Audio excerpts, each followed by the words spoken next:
Joining us from Tarleton State University, the president, and good morning to you, sir. Good morning. Always a pleasure to be out here with the two of you. You're always so happy in the mornings.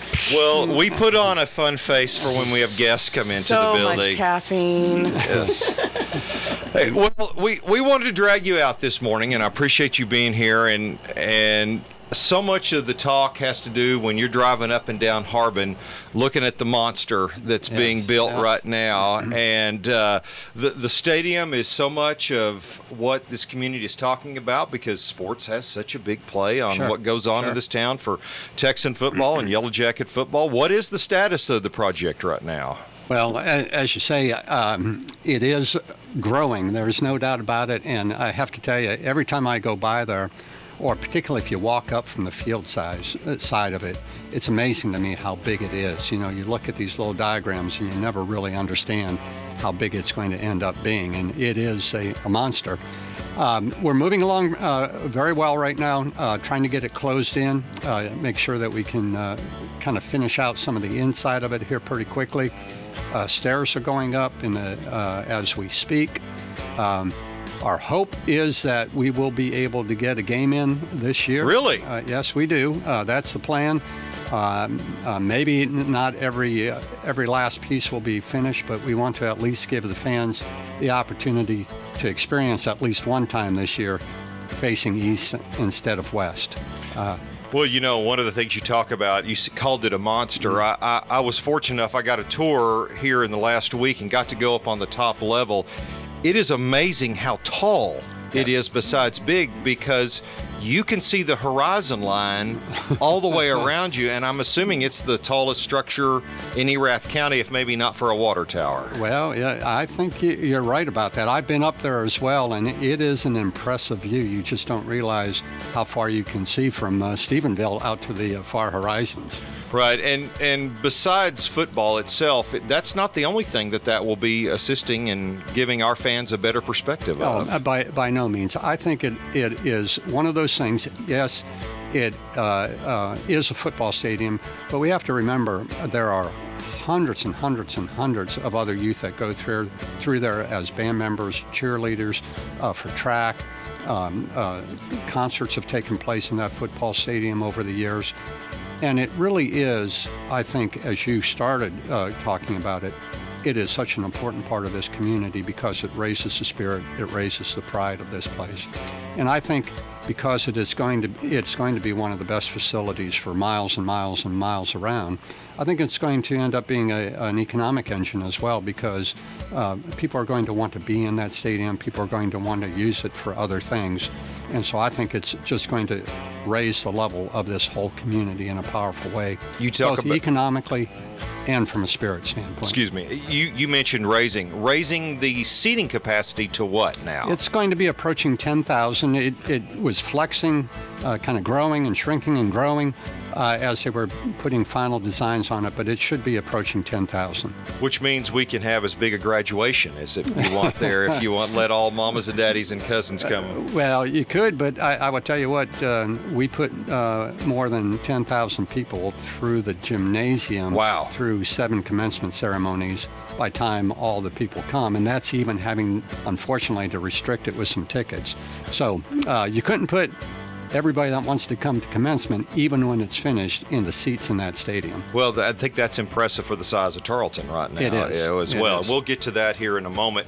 Not the only project construction going on. It's not, and I will tell you what, there are some other visible ones coming up out of the ground again, but this is something I really would encourage people to do if they have not.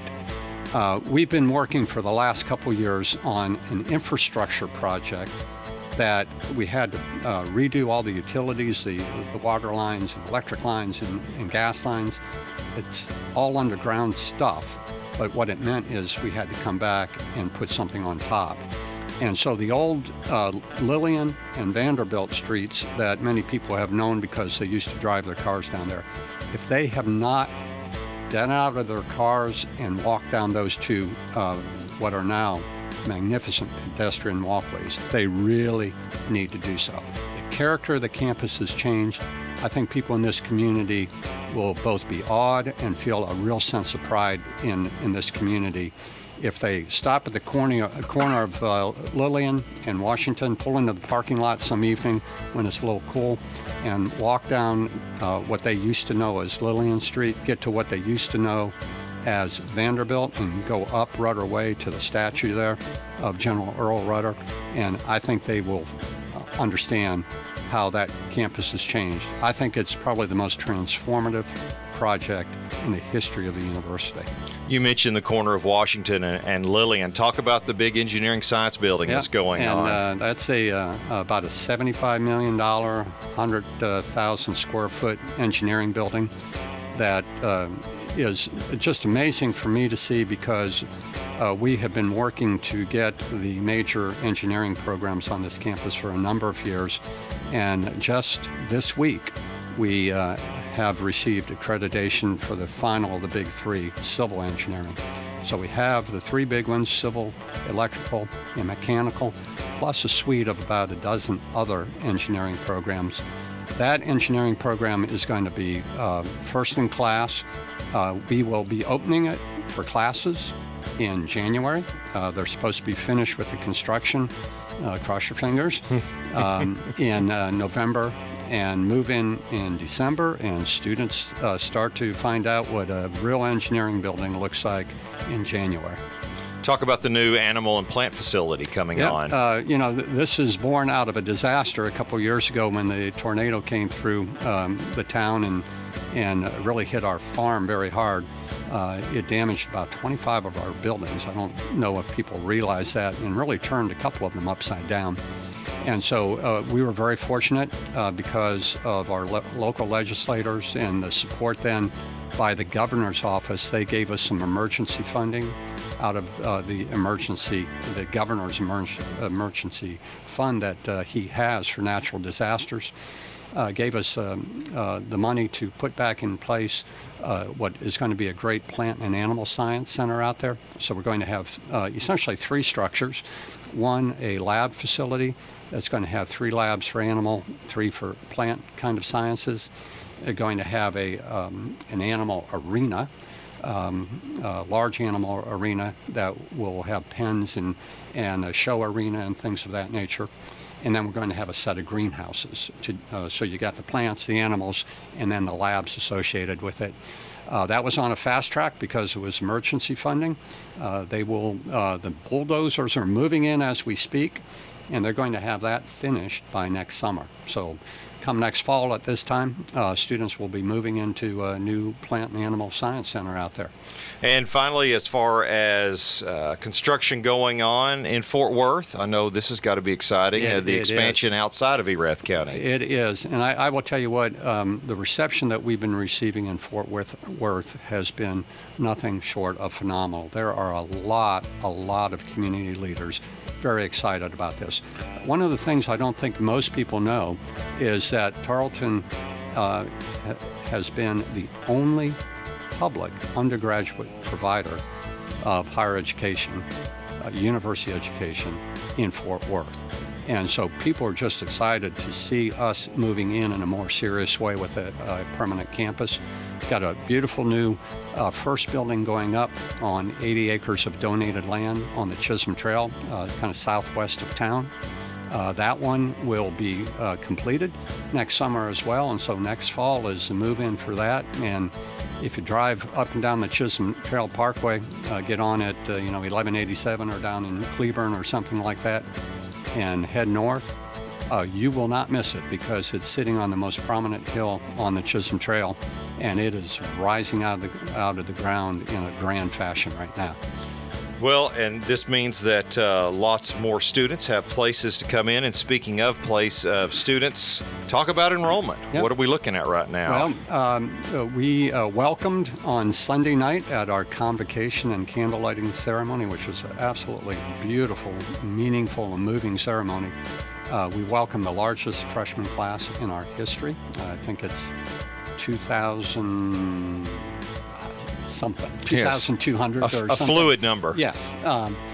They do tend to move in and out, there's no doubt, but very proud of having the largest freshman class. Our graduate enrollment is up, I think, faster than any other segment of the population. So we're going to see a lot of new cars running around the Stephenville community this year. Talk to me about total numbers. What are we looking at when you look at Tarleton, not only in Stephenville, but as a university all the way across? We're somewhere in the order of 13,300 or so at this moment in time. Obviously, the vast majority of those are in Stephenville. We expect about 2,000 in Fort Worth and another 1,000 at some of the other centers that we have. And is it to a point, we talk about all this construction, have we maxed out on the number of kiddos that we can have here, or is there still room for more growth? Well, that's a complicated question because what you have to think about is time and space.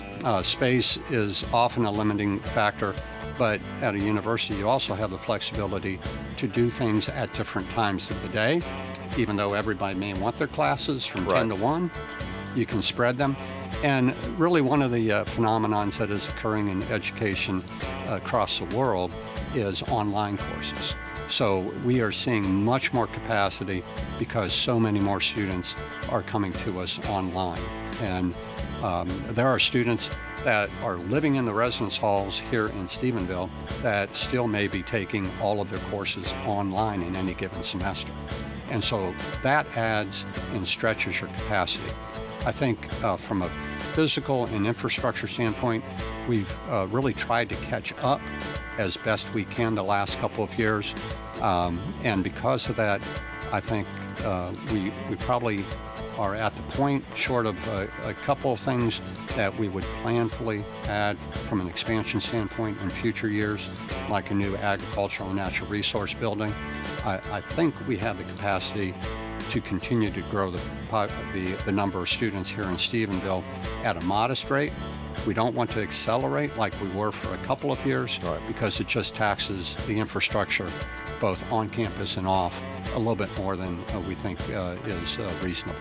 Finally, any other notes you want to let the community know about? Well, let me tell you this. I have to tell you, I've been so thankful and grateful to see just this week and last a couple of wonderful editorials that people like Sarah Vandenberg and Jeff Sanford have written about the students are coming back and just how meaningful that was to them and how they're encouraging the entire Stephenville community to reach out and embrace them and really show them what a friendly and wonderful town Stephenville is.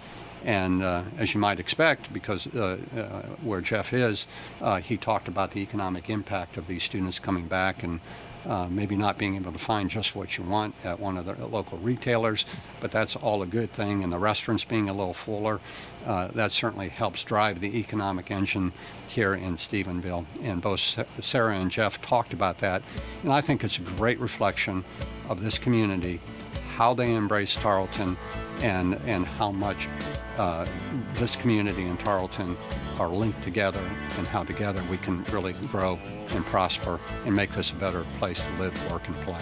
Dr. Dottavio, Tarleton State University president, we appreciate you coming by this morning. Always a pleasure, Boots. Come on by and we'll show you the inside of the stadium again as it gets a little further along. Okay? I'm willing to call the first home Stephenville game just up there with a construction helmet on and somebody wants to tie me to a pole, that's fine. His tent and his... Yes, it'll be fine. We're going to get you up there and hopefully we'll get you in there to be able to watch a game before the end of this year, okay? That'll be fantastic. I'm not promising, but we're going to try. All right, Audie, back up to you. It's the Mighty 93 KSTV. Thank you.